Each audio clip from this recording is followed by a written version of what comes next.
부모가 헌신할수록 자녀가 잘 자란다. 여러분도 이렇게 알고 계시죠? 틀렸습니다.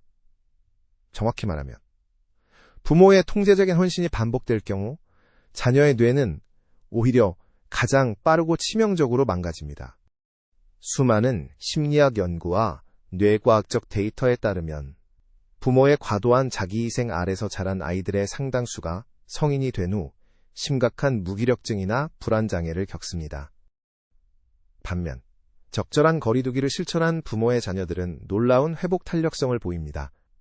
그 차이를 만든 것은 자녀의 노력이 아니라 부모가 만들어 낸 뇌의 메커니즘이었습니다. 오늘 이 영상에서 왜 여러분의 상식이 틀렸는지, 그리고 뇌과학이 밝혀낸 가족 내 감정적 독립의 비밀이 무엇인지 알려드리겠습니다. 여러분, 혹시 남들이 부러워할 만큼 완벽해 보이는 가족 안에서 숨막히는 고통을 느껴본 적 있으신가요?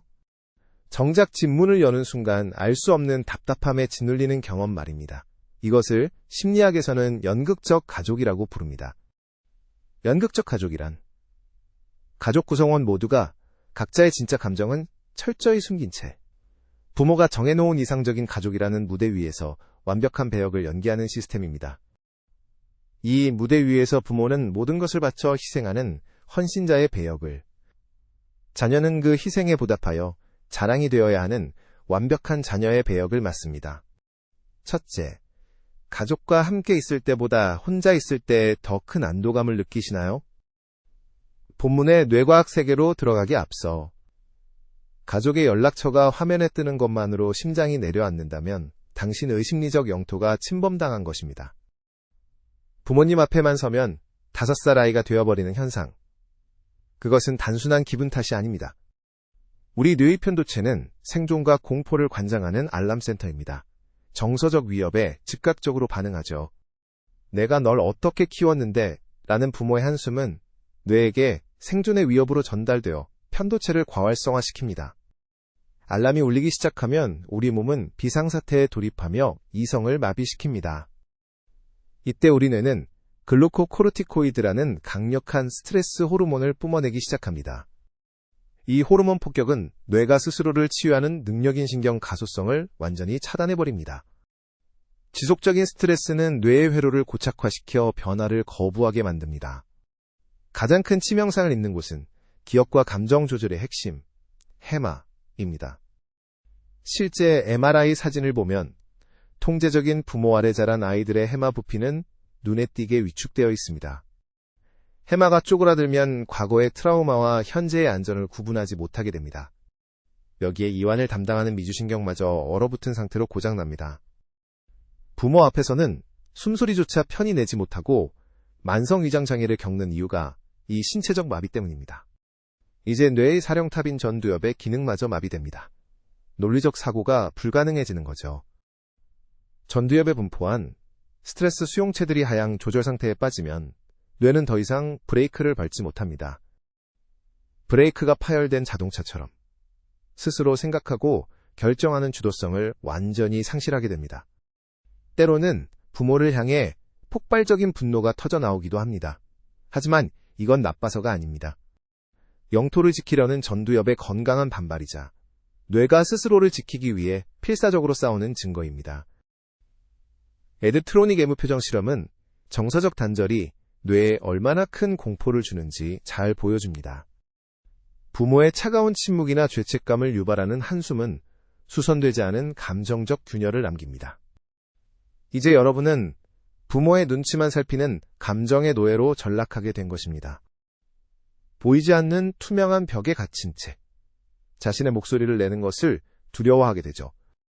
자가진단 큐사, 부모님의 한숨소리 한 번에 심장이 덜컥 내려앉는 경험을 일상적으로 하시나요? 자가진단 큐5, 내 성취를 기뻐하기보다 부모님의 기대를 채우지 못할까봐 늘 두려우신가요? 자가진단 큐6, 개인적으로 행복할 때 고생하는 부모님께 죄를 짓는 것 같은 기분이 드나요? 이 끔찍한 뇌과학적 마비를 설명하는 핵심 개념이 바로 머레이 보헤니자기 분화입니다. 자기 분화란 가족의 융합된 감정 덩어리로부터 자신의 감정과 지성을 성공적으로 분리해내는 능력을 뜻합니다. 분화도가 낮은 가족은 거대한 하나의 감정 유기체처럼 움직입니다. 엄마가 우울하면 딸도 우울해야 하죠. 우리가 반드시 짚고 넘어가야 할 보엔의 또 다른 핵심 개념이 바로 삼각관계입니다. 아빠에 대한 원망을 딸에게 하소연하며 감정적 남편 역할을 요구하는 엄마가 기괴한 삼각관계의 전형입니다. 이 정서적 융합 속에서 자녀는 부모의 감정적 고름을 짜내는 도구이자 쓰레기통으로 전락합니다. 부모는 너만이 내 마음을 알아준다고 포장하지만 이는 자녀의 영혼과 전두엽을 갉아먹는 잔인한 착취입니다. 더 끔찍한 것은 이 연극무대의 기괴한 항상성을 유지하기 위해 형제 간의 차별과 비교가 시스템의 무기로 사용된다는 점입니다.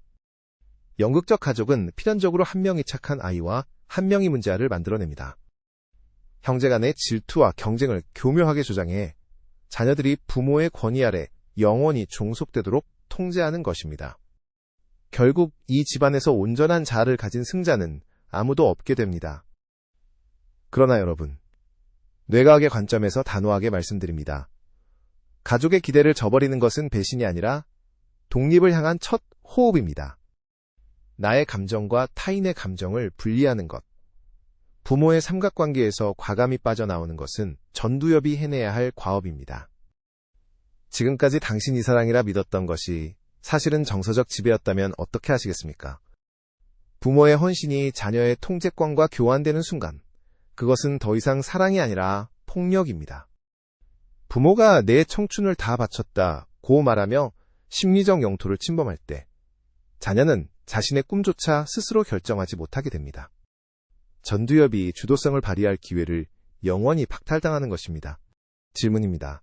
내가 원하는 것을 말할 때마다 부모님이 눈물을 보이시는 모습을 본 적이 있으신가요? 결국 부모님의 뜻대로 선택을 하고 나서 인생에 대한 깊은 무기력과 허무함에 빠져본 적이 있으신가요? 그렇다면 여러분의 뇌는 지금 만성적인 번아웃 상태에 빠진 것입니다. 하지만 자책할 필요는 없습니다. 이제 우리는 가족 시스템의 저항에 대해 이야기해야 합니다. 여러분이 독립을 결심할 때 가족은 절대 순순히 놓아주지 않습니다. 모든 시스템은 항상성을 유지하려는 본능이 있습니다. 심리학에서는 이를 심리적 온도 조절기라고 부릅니다. 여러분이 행복한 가정을 꾸리려 할 때, 이상하게도 가족 중 누군가가 갑자기 아프거나 우울증을 호소합니다. 네가 나가면 나는 죽어버리겠다. 는 극단적인 협박은 뇌의 신경학적 관성이 폭주하는 것입니다. 여러분이 이 온도 조절기를 부수고 분할을 시도할 때 부모는 이기적인 놈이라며 온갖 비난을 쏟아낼 것입니다. 하지만 흔들리지 마십시오. 이 분노는 뇌가 독립국가를 선포하기 위해 치르는 거룩한 독립운동의 증거입니다. 1단계, 적극적 건설적 반응을 차단하고 정서적 거리를 두는 언어기술입니다. 그건 어머니의 감정이고 제가 해결해드릴 영역이 아닙니다. 라고 말하십시오. 감정적 분리수거의 첫걸음입니다. 2단계 감정 라벨링 기법입니다. 부모의 비난을 통제권 상실에 대한 편도체 발작으로 재정의하십시오. 3단계 나만의 도파민 동기화 및 정서적 안전기지를 구축하는 것입니다. 가족 시스템에서 벗어나면 초기에는 엄청난 공허함을 느낄 수 있습니다. 하지만 이는 뇌가 자립의 신경회로를 생성하는 과정입니다. 이 고통스러운 시기만 버텨내면 쪼그라들었던 해마는 다시 부풀어 오르고 건강한 기억을 담아낼 것입니다. 수십 년 동안 이어져온 연극적 가족의 대본을 찢어버리는 것은 엄청난 용기가 필요합니다. 익숙했던 무대 위로 올라가고 싶은 유혹에 시달리겠지만 여러분의 뇌는 이미 가짜 사랑의 실체를 깨달았습니다. 오늘 이 시간 이후로 여러분은 더 이상 누군가의 희생양이 아닙니다. 부모님의 불행은 여러분이 짊어져야 할 십자가가 아닙니다. 여러분의 유일한 책임은 여러분 자신의 삶을 온전하게 피워내는 것뿐입니다.